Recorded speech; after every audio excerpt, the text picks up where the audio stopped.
Hubo un día, escondido en los pliegues del tiempo, en que un joven soldado flamenco se quedó paralizado ante algo que no había visto jamás. No era el brillo del acero enemigo ni el estruendo de los cañones turcos.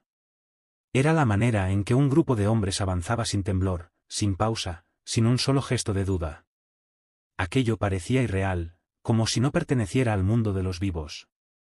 Años después, en una carta escrita ya en su vejez, ese soldado recordaría aquel momento como la primera vez que entendí que el miedo podía retroceder. Lo que vio fueron hombres que cambiarían para siempre el destino de Europa, los tercios españoles. Antes de explicar lo que ocurrió en aquella calle italiana, hay un secreto que conviene desenterrar. Un secreto que no aparece en los manuales militares, que no se enseña en academias modernas, y que rara vez se menciona en los libros de historia. Un secreto que explica cómo miles de soldados europeos, endurecidos por guerras interminables, bajaban las armas al ver avanzar estas formaciones que parecían hechas de piedra viva. La clave estaba en algo que sucedía mucho antes de la batalla, incluso antes del primer entrenamiento, en el instante exacto en que un recluta aceptaba unirse a los tercios del rey de España. Imagina una plaza de Burgos, de Toledo, de Segovia. Amanecer frío, aire quieto y una fila de hombres humildes, campesinos, hijos de artesanos, segundones de familias modestas. Hombres que no destacaban por su estatura, ni por su fuerza, ni por su linaje, pero que habían llegado allí sin obligación.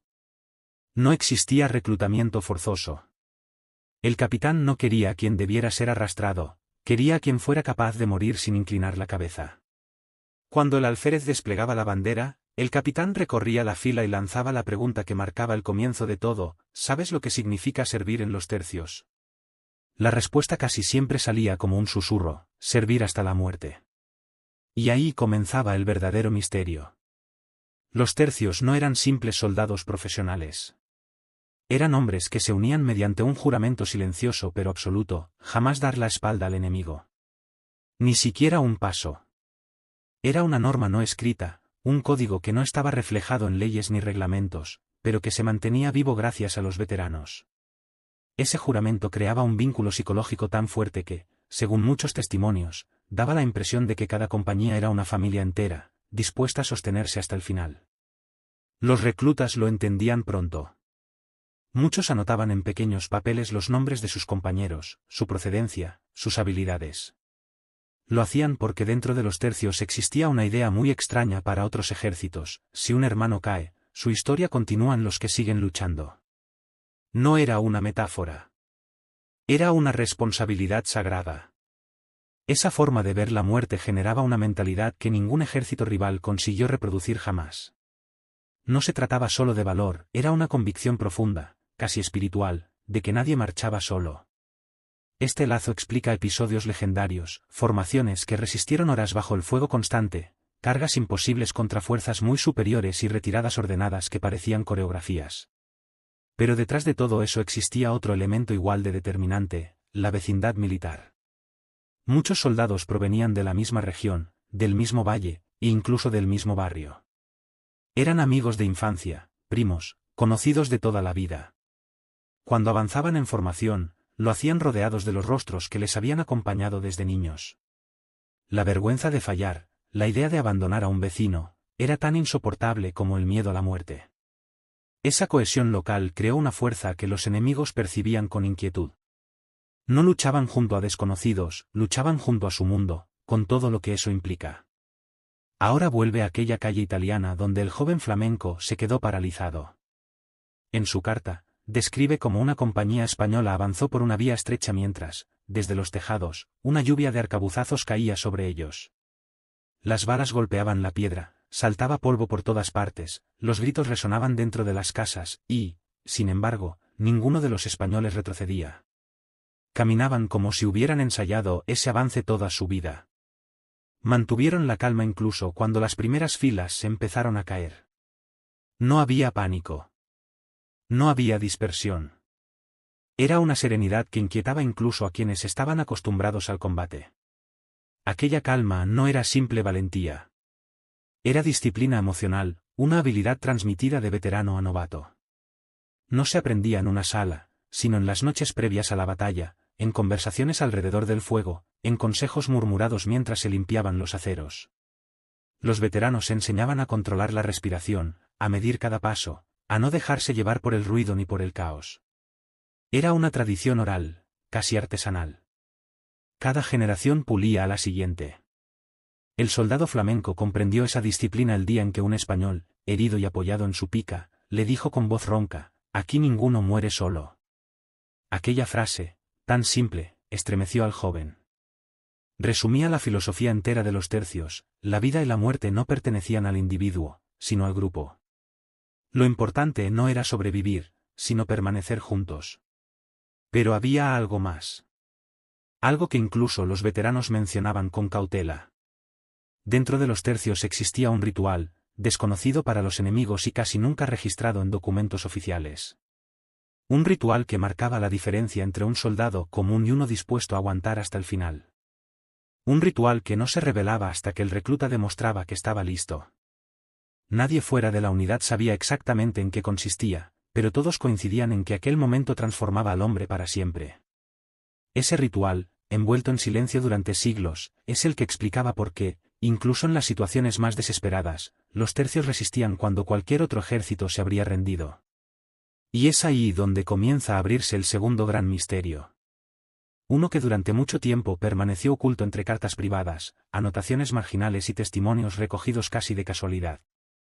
Un misterio que merece ser contado paso a paso. Y es justo ahí donde empieza la siguiente parte de esta historia. ¿Qué era ese ritual? ¿Cómo funcionaba? ¿Por qué Europa nunca logró entenderlo del todo? La existencia de aquel ritual dentro de los tercios no era un secreto por casualidad.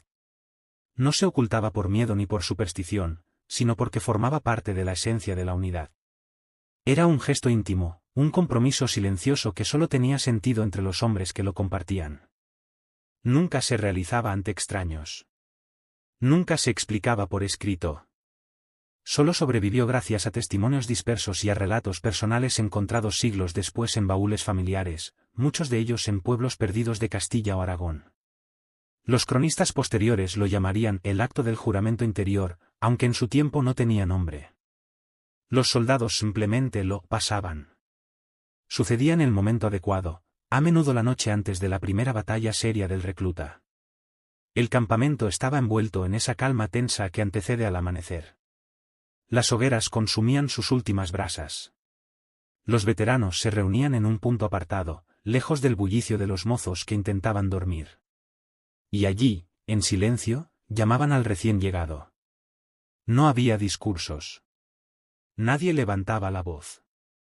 El veterano más antiguo entregaba al recluta un objeto que, por insignificante que pareciera, simbolizaba algo esencial: un pedazo de madera quemada, una piedra común, una moneda gastada, un trozo de cuerda.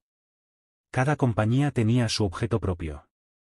Algunos venían de batallas antiguas, otros habían sido recogidos en marchas interminables por Italia, Flandes o África. Ese objeto representaba todas las vidas perdidas en aquel tercio y todas las vidas que debían sostenerse a partir de ese día.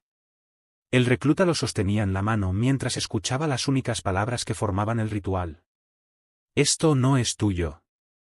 Esto eres tú. Y con esa frase se sellaba el vínculo. No era un juramento al rey, ni a la bandera, ni a una causa. Era un juramento al grupo, a los hombres que dormirían a su lado, que compartirían el pan duro y la sed, que avanzarían juntos entre el barro y los cadáveres. A partir de ese instante, la vida individual dejaba de ser lo central. El recluta se convertía en algo más grande, algo colectivo. Era un paso simbólico pero transformador. Muchos veteranos decían que se notaba al día siguiente: el gesto cambiaba, la mirada cambiaba, incluso la manera de caminar se volvía distinta. Esta ceremonia silenciosa explica el comportamiento inexplicable de los tercios en situaciones que otros ejércitos consideraban suicidas. Algunos capitanes franceses, desconcertados, escribieron que era como si los españoles tuvieran dos almas, la suya propia y la de todos juntos. Los enemigos creían ver fanatismo, cuando lo que había era algo más profundo y más práctico, un compromiso emocional inquebrantable. Lo extraordinario no es que los tercios tuvieran este ritual, sino que lo mantuvieran durante más de 100 años, pese a los cambios de mandos, las reformas militares y la constante rotación de tropas. Las compañías podían perder a todos sus oficiales, podían ver morir a la mitad de sus hombres en una sola campaña, pero el ritual seguía vivo. De hecho, cuanto más sufría una unidad, más valor adquiría aquel objeto simbólico, que pasaba de mano en mano como si preservara la memoria de los caídos. En una carta escrita por un soldado vizcaíno durante el cerco de Haarlem, se menciona cómo un mozo recién llegado recibió la piedra ritual de manos de un veterano moribundo. El soldado redactó, la apretó contra el pecho como si fuera su propio corazón. No hay más detalles. La carta continúa hablando de raciones, lluvia, enfermedades y bajas. Sin dramatismos. Los tercios no se permitían sentimentalismos explícitos, pero en esos gestos silenciosos se escondía la verdadera fuerza que los mantenía firmes cuando todo se derrumbaba a su alrededor. Más allá del juramento interior, existía otra característica que diferenciaba a los tercios del resto de ejércitos europeos, la capacidad de mantener la cohesión incluso en las condiciones más inhumanas. Los hombres podían pasar días enteros marchando bajo tormentas sin botas adecuadas, durmiendo sobre charcos o raciones podridas, cargando picas o arcabuces a través de montañas interminables. Y sin embargo, no se rompían. A veces ni siquiera se quejaban. Esa resistencia física y emocional desconcertaba a los comandantes enemigos, que estaban acostumbrados a tropas que se amotinaban ante la más mínima contrariedad. Pero los tercios tenían una ventaja que pocos historiadores explican con claridad: su moral se construía desde abajo, no desde arriba. No dependía de los capitanes, que a menudo podían ser destituidos, heridos o reemplazados, sino de la propia comunidad de soldados.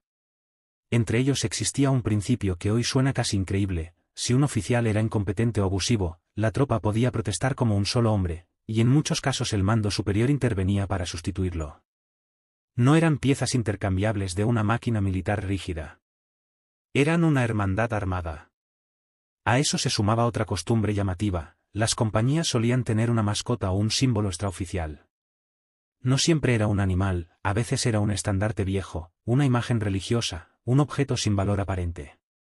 Pero para ellos significaba compañía, protección, identidad. Se cuenta que en una campaña en Lombardía una unidad adoptó a un perro cojo que le seguía en todas las marchas. El animal se convirtió en un referente tan fuerte que los soldados decían que cuando el perro avanzaba sin miedo, ellos también podían avanzar. Estas pequeñas historias explican por qué, cuando llegaba el momento de la batalla, los tercios no parecían un conjunto de individuos sino un solo cuerpo. Avanzaban, retrocedían, se reagrupaban y resistían como si todos compartieran un mismo pensamiento. Los capitanes daban órdenes, sí, pero muchas veces la iniciativa surgía de los propios soldados veteranos, que actuaban instintivamente, sabiendo dónde colocarse, cuándo aguantar y cuándo apretar. Esta capacidad de autorregulación fue una de las razones por las que el tercio sobrevivió a campañas terribles que habrían destruido cualquier otra formación. La disciplina interior también tenía una contrapartida: el castigo social. No hacia los cobardes, porque pocos lo eran, sino hacia los que traicionaban la confianza del grupo. Un hombre que se negaba a compartir agua o comida, que mentía, que robaba o que ponía en peligro los suyos, quedaba aislado. Nadie quería luchar al lado de un traidor al compañerismo. En los tercios, quedar solo era peor que cualquier castigo físico. La unidad dependía tanto de la confianza mutua que perderla era como quedar expulsado de un hogar. Toda esta estructura informal, basada en tradición, memoria, orgullo local y códigos no escritos, funcionaba como un andamiaje invisible que sostenía al tercio incluso cuando la realidad exterior era un infierno. Mientras otros ejércitos necesitaban disciplina basada en el miedo o en el castigo, los tercios mantenían su fuerza gracias a un equilibrio extraño entre dureza y fraternidad. Eran capaces de enfrentar situaciones desbordantes porque sabían que siempre habría una mano amiga cerca, incluso en la batalla más caótica. Y esa combinación de ritual interior, cohesión profunda y resistencia emocional fue lo que creó el mito. Un mito que no nació en los libros, sino en el barro, el sudor y la sangre de hombres que jamás imaginaron que serían recordados siglos después. Cada batalla, cada marcha, cada noche helada alrededor del fuego reforzaba ese espíritu colectivo que convirtió a los tercios en un fenómeno irrepetible. Había una leyenda que circulaba entre los veteranos del Tercio Viejo de Nápoles. Nadie sabía quién la contó por primera vez, pero todos la conocían. Hablaba de un soldado al que apodaban el Silente.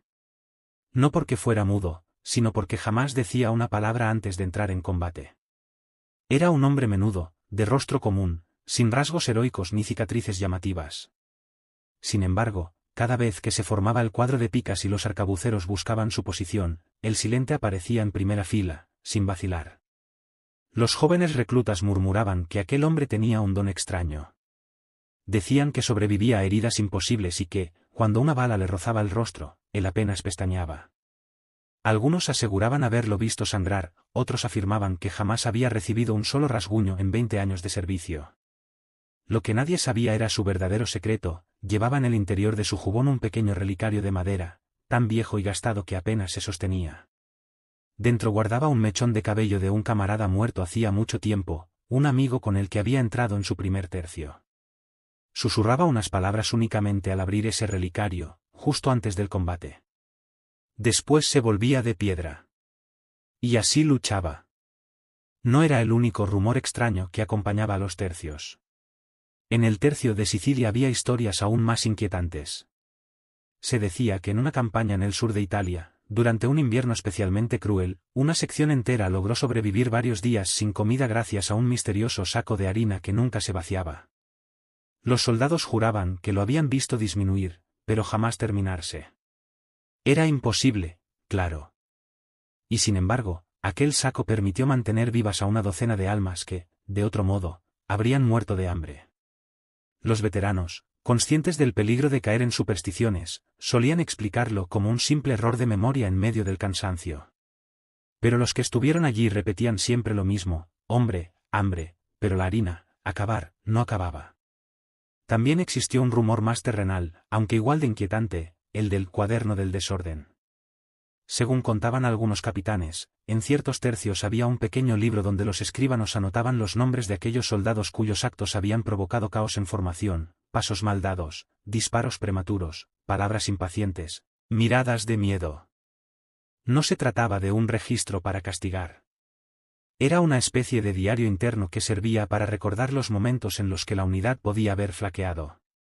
Ese cuaderno tenía una función casi ritual: antes de una batalla importante, el alférez lo leía en silencio, sentado junto al estandarte.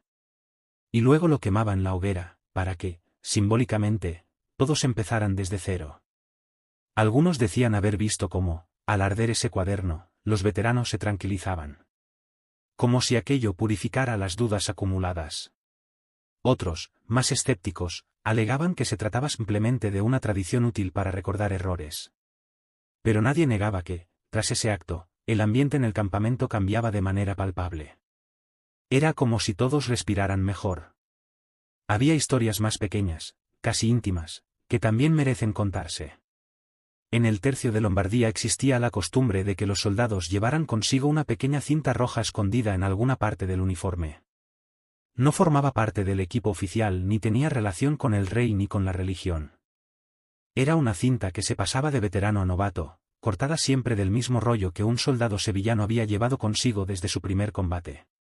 Se cortaban trozos tan pequeños que apenas podían verse, pero, según contaban, conservar aquel pedazo de tela garantizaba que, en el fragor de la batalla, un camarada siempre sabría dónde estabas. De ese mismo tercio surgió otro rumor casi legendario, el de un tambor que, supuestamente, sonaba a veces por la noche sin que nadie lo tocara. Los soldados aseguraban oír un ritmo lento, profundo, como si viniera de la tierra misma. Lo curioso es que ese tambor desapareció en una emboscada cerca del río Adda. Después de eso, muchos decían que el sonido nocturno dejó de escucharse. ¿Era sugestión? ¿Puro cansancio? Nadie lo sabía, pero los hombres que juraron haberlo oído no cambiaron jamás su versión. Las historias curiosas no acababan ahí. En Flandes existía una tradición peculiar entre los mozos recién llegados: debían encontrar un guijarro blanco antes de la primera batalla. No podía ser cualquiera, tenía que ser uno completamente liso, redondo y pequeño. El objetivo no era supersticioso, como podría pensarse. El guijarro se llevaba en la boca durante la marcha para evitar que el nerviosismo resecara la garganta y dificultara las órdenes. Pero con el tiempo, aquel simple truco se convirtió en símbolo de fuerza interior. Los soldados guardaban los guijarros incluso después de meses, como recuerdo de la primera vez que sintieron temblar sus manos antes del combate. Había también una creencia muy extendida, aunque pocos la admitían abiertamente.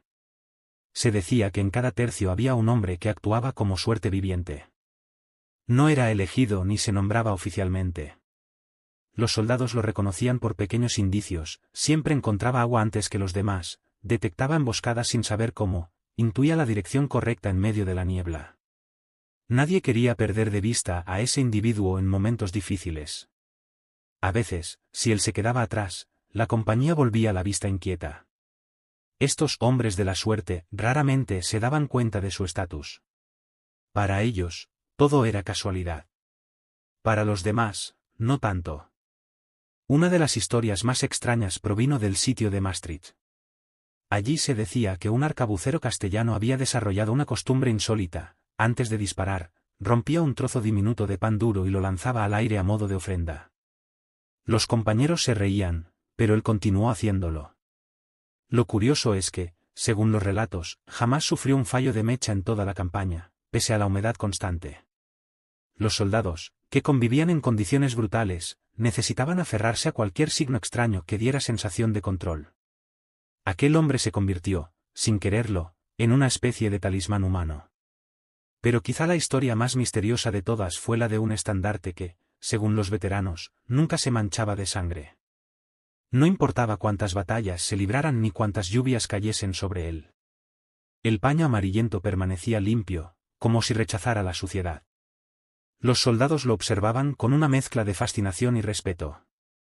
Una vez, después de una carga especialmente feroz, un soldado intentó limpiar una gota roja que creía ver. Pasó el dedo y no encontró nada. Solo tela seca. El estandarte se convirtió en un símbolo inexplicable, un recordatorio de que había cosas que escapaban a cualquier explicación racional. Todas estas historias, reales, exageradas o nacidas del cansancio, formaron parte del espíritu de los tercios. No se trataba solo de batallas memorables o de disciplina férrea. También eran hombres capaces de construir mitos para soportar el peso del miedo y la incertidumbre. Cada secreto, cada rumor, cada anécdota compartida al calor de una hoguera contribuía a tejer una identidad tan fuerte como sus formaciones de picas. Y quizá esa mezcla de realidad y leyenda fue lo que los hizo verdaderamente invencibles durante tanto tiempo. La historia que circuló durante años en los pasillos húmedos de los cuarteles de Milán hablaba de un oficial español que no necesitaba mapas para mover a sus hombres. Nadie sabía si era cántabro o aragonés, pero todos lo llamaban igual, el capitán del instinto. Decían que cuando marchaba, lo hacía con los ojos entrecerrados, como escuchando algo que el resto no oía. Un rumor aseguraba que podía sentir las curvas del terreno antes de verlas, que sabía por dónde huiría un enemigo incluso antes de que éste lo decidiera. Muchos lo tomaban por exageración de soldado aburrido, pero lo cierto es que aquel hombre salvó a su compañía más de una vez guiándola por senderos que no aparecían en los mapas franceses, ni en los italianos, ni siquiera en los españoles. Algunos susurraban que tenía un don, otros que simplemente había pasado tantos años en campaña que su mente había aprendido a leer el paisaje como otros leen una carta. No faltó tampoco quien murmurara que estaba medio loco y que hablaba solo por las noches, como si consultara a alguien invisible. Lo único comprobable fue que cada vez que se enfrentaba a un dilema táctico, elegía la ruta correcta. Ese tipo de rumores eran parte del alma de los tercios. Cada compañía tenía sus propias historias, algunas nacidas de hechos reales y otras alimentadas por noches frías, cansancio y vino peleón. Una muy conocida en Flandes hablaba del tambor de Breda, un joven que jamás perdió el ritmo durante los asedios. Los veteranos decían que no era el sonido del tambor lo importante, sino la forma en que lo tocaba, afirmaban que marcaba las órdenes que aún no habían sido dadas, como si las anticipara. En una ocasión, cuando la pólvora empezó a escasear, el tamborilero cambió el toque habitual por otro más lento y pesado, un ritmo que nunca antes se había escuchado. Al día siguiente llegó un cargamento inesperado desde Amberes. Para algunos era simple coincidencia. Para otros, una señal de que el muchacho, de algún modo, presagiaba lo que aún no había ocurrido. Los capitanes nunca admitían creer en esas cosas, pero nadie se atrevía a contradecir al tamborilero cuando cambiaba de ritmo. Si él toca distinto, decían los viejos, algo va a pasar. Los secretos curiosos no siempre tenían que ver con prodigios. Muchos estaban ligados a la lógica dura del campo de batalla, aunque disfrazada de ritual. Uno de los más antiguos era la costumbre de los piqueros viejos de atarse un cordón rojo en la muñeca izquierda antes de un combate importante. No había reglamento que lo mencionara, ni orden oficial que lo prohibiera, pero cada invierno aparecían más soldados con ese cordón. Nadie sabía quién lo empezó. Algunos aseguraban que provenía de los montañeses que habían servido en Italia en el XV, y otros que nació en los tercios viejos de Sicilia. El significado variaba según quien lo contara. Un veterano decía que servía para recordar al soldado que la izquierda era la mano del escudo imaginario, otro que simbolizaba la sangre derramada por los camaradas caídos, y otros simplemente lo usaban porque decían que daba buena suerte. Lo curioso es que en todas las crónicas de combates donde ese cordón se menciona, la compañía que más lo llevaba era la que había aguantado el empuje enemigo sin romper formación. Si fue sugestión, disciplina o superstición, nadie lo aclaró jamás. También corría una historia sobre una espada que cambiaba de dueño sin que nadie la diera realmente. La llamaban la espada del juramento, una hoja toledana supuestamente bendecida por un cura que había muerto en el saqueo de Roma. Según el rumor, la espada solo se dejaba usar por quienes decían la verdad incluso cuando les convenía mentir. Los soldados aseguraban que había pasado por los cinturones de al menos 10 hombres en 20 años, todos ellos conocidos por tener una lengua demasiado franca. Lo extraño es que cada uno de esos dueños terminó protagonizando algún acto de valor absurdo. Uno mantuvo una brecha defendiendo a un compañero herido, otro rechazó la oferta de un soborno francés para abrir una puerta, otro devolvió un botín entero alegando que pertenecía a un campesino italiano que lo necesitaba más. Por supuesto, un armero de Milán explicó que lo de la espada era pura coincidencia y que solo se trataba de una buena hoja bien cuidada.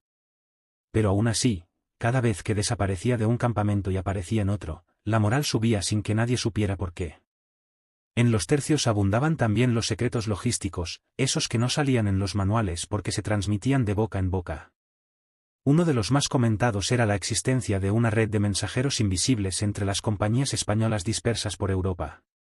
Eran mozos de cuadra, carreteros, arrieros y mozos de cocina que conocían rutas alternativas. Funcionaban sin nombramientos oficiales, pero siempre lograban hacer llegar mensajes, advertencias o noticias antes que los mensajeros formales. Los veteranos los llamaban las hormigas, porque se movían sin ser vistas. La leyenda decía que una vez, cuando los franceses preparaban una emboscada cerca del Rin, un carretero español escuchó una conversación en una taberna y recorrió más de 40 kilómetros en una noche para avisar al maestre de campo. Gracias a eso, la emboscada fracasó. Era imposible comprobarlo, pero los caminos hostiles de Europa estaban llenos de historias de esas hormigas que, sin uniforme ni paga fija, ayudaban a mantener vivo al ejército más temido del continente. Otros secretos tenían que ver con la convivencia interna.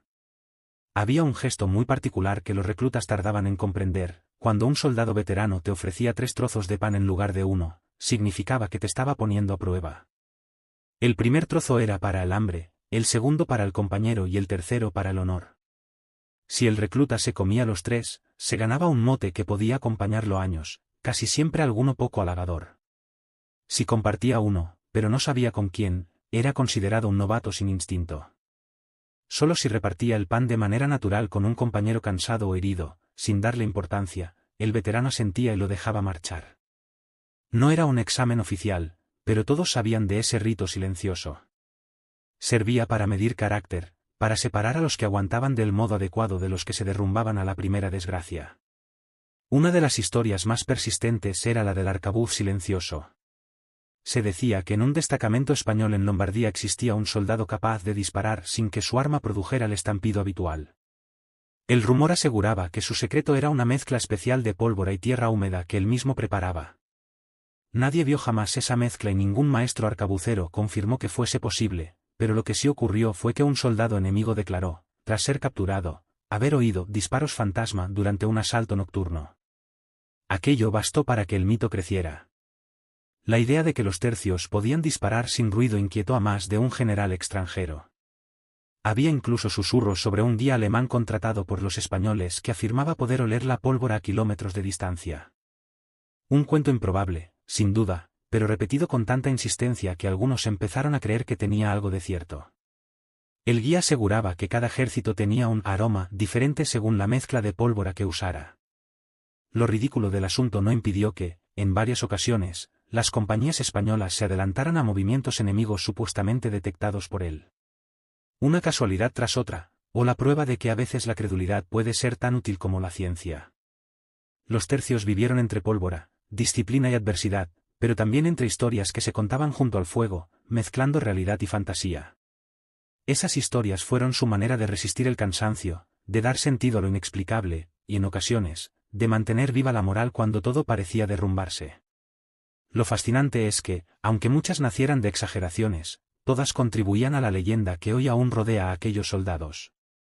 Una leyenda construida no solo con batallas y glorias, sino con secretos que viajaron de boca en boca, de campamento en campamento, hasta convertirse en parte inseparable del alma de los tercios. Entre los soldados más antiguos circulaba una historia que pocos querían repetir en voz alta, no por miedo sino por un extraño respeto. Se trataba del hombre del arcón, una figura casi mítica que, según los rumores, aparecía siempre en los momentos de mayor caos. Contaban que cada cierto tiempo, cuando una compañía estaba al borde del colapso, surgía un soldado desconocido, vestido como uno más, pero con un arcón pequeño colgado del hombro. Nunca hablaba. Se limitaba a abrir el arcón en mitad del tumulto y ofrecer lo que llevaba dentro, un vendaje improvisado, una bota de vino, una mecha seca para encender un arcabuz, o incluso un trozo de pan envuelto en tela vieja. Lo peculiar del asunto era que nadie recordaba verlo comer, dormir o recibir paga. Llegaba, ayudaba y desaparecía antes de que terminara la jornada. Algunos aseguraban que era un veterano eterno, uno de esos soldados que no sabían vivir fuera de la guerra. Otros decían que era un desertor arrepentido que intentaba compensar su error. Fuera quien fuese, varias crónicas mencionan la figura de ese hombre silencioso que siempre aparecía cuando más falta hacía. Nadie pudo confirmar que fuera el mismo en todos los lugares, pero la sensación de que existía un ángel anónimo entre ellos se volvió parte de la tradición oral de los tercios. No menos extraño era el caso de la tienda que cambiaba de sitio.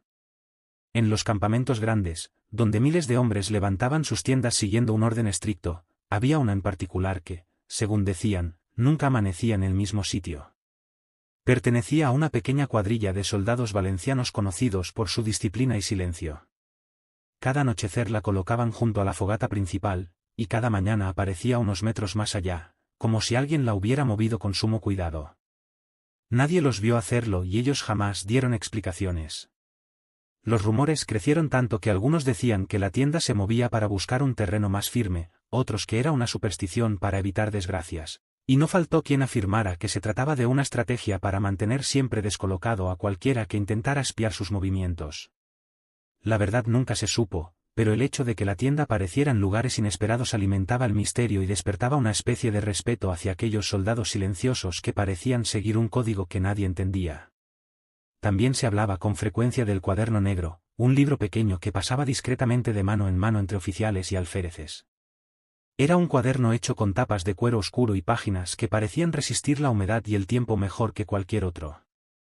No era un documento oficial, ni estaba reconocido por las autoridades, pero todos parecían tratarlo con una reverencia peculiar. Supuestamente contenía anotaciones sobre cosas que no podían escribirse en informes, rutas clandestinas, respuestas secretas en caso de captura, señales para reconocer a un espía, advertencias sobre guías poco fiables, e incluso listas de nombres de soldados que habían demostrado un valor excepcional y nunca serían recompensados en público. Se decía que cada maestre de campo añadía algo antes de devolverlo a su extraño circuito de circulación.